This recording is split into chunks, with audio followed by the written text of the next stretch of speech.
Bonjour et bienvenue sur largus.fr. Nous allons vous expliquer comment nous réalisons nos tests de pneus. Nous sommes ici en Suisse. Alors il fait froid, il y a beaucoup de neige, donc c'est des conditions indispensables pour effectuer un test de pneus hiver. Mais ce n'est pas tout. On a besoin forcément d'une auto, des pistes et bien sûr de pneus. Donc ici on a réuni les principales marques dites premium. Donc c'est-à-dire Michelin, Continental, Goodyear, Dunlop, Nokian et Pirelli. Et ici sur la neige, nous allons effectuer 3 ateliers, le freinage, la motricité et le comportement.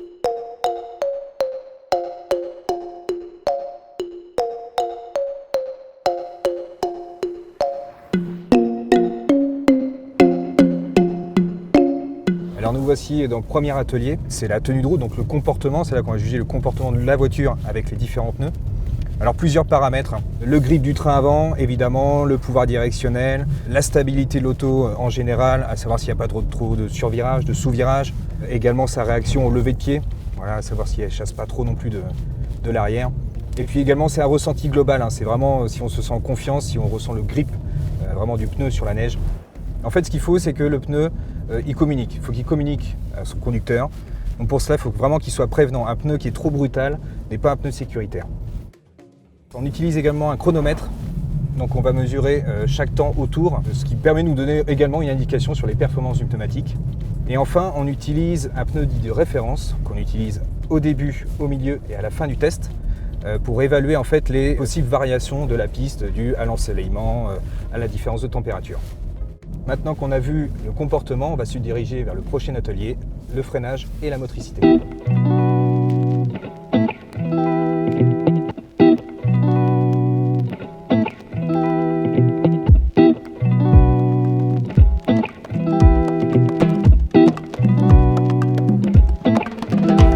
Voici dans l'atelier freinage, donc en fait on va s'élancer jusqu'à 52 km/h. Ensuite on freine à fond et on débraye à fond également jusqu'à l'arrêt total du véhicule et en fait on mesure la distance parcourue de 50 à 5 km/h. Donc pour chaque pneu on répète l'exercice 10 fois afin de fiabiliser les résultats et également on utilise le pneu de référence plusieurs fois. On a mesuré plus de 80 freinages, maintenant on va passer à la motricité. Anti-patinage activé, on enclenche la première, on accélère à fond et on va mesurer la distance parcourue entre 8 et 30 km/h. Et évidemment le but du jeu, c'est d'atteindre les 30 km/h avec le moins de distance possible. Un pneu hiver se doit évidemment être performant sur la neige et à très basse température, mais pas que. Il doit être sans faille sur d'autres surfaces, c'est-à-dire sur l'asphalte mouillé et sec. Changement de décor, nous sommes ici dans le sud de la France, sur les pistes de Goodyear, où les températures sont plus douces, mais tout de même en dessous de 7 degrés. Nous allons effectuer un nouvel atelier, l'aquaplaning, et puis répéter le freinage et le comportement.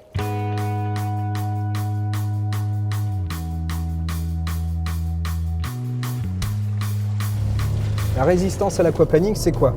C'est la capacité du pneu à évacuer l'eau. Alors pour la mesurer, on entre dans un bassin d'eau constante à 7 mm à différentes vitesses et puis on met gaz avec l'anti-patinage désactivé et on va mesurer le régime moteur. Et plus ce régime est élevé par rapport à la vitesse du véhicule, moins le pneu est résistant à l'effet d'aquaplaning.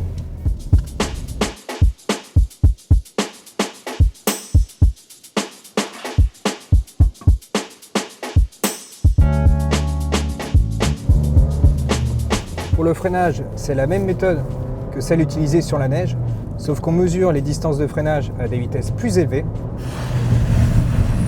de 80 à 5 km/h sur le mouillé et de 110 à 5 km/h sur le sec.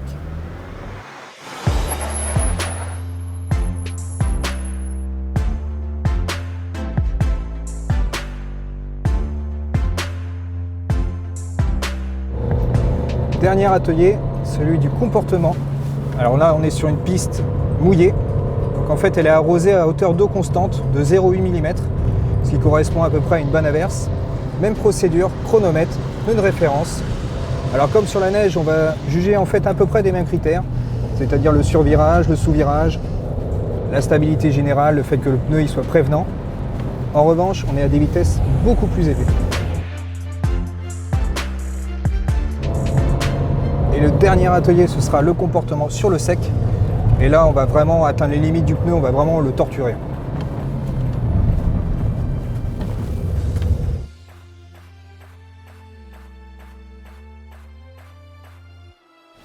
Après avoir effectué 260 freinages, près de 50 tours de circuit et plusieurs centaines de kilomètres, la partie pratique est maintenant terminée.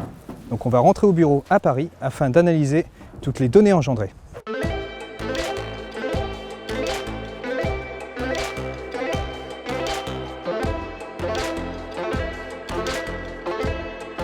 Après avoir regroupé tous les chiffres, il en ressort 3 tendances. Alors la première, c'est qu'aucun des pneus testés n'est mauvais, ils obtiennent tous de bons scores.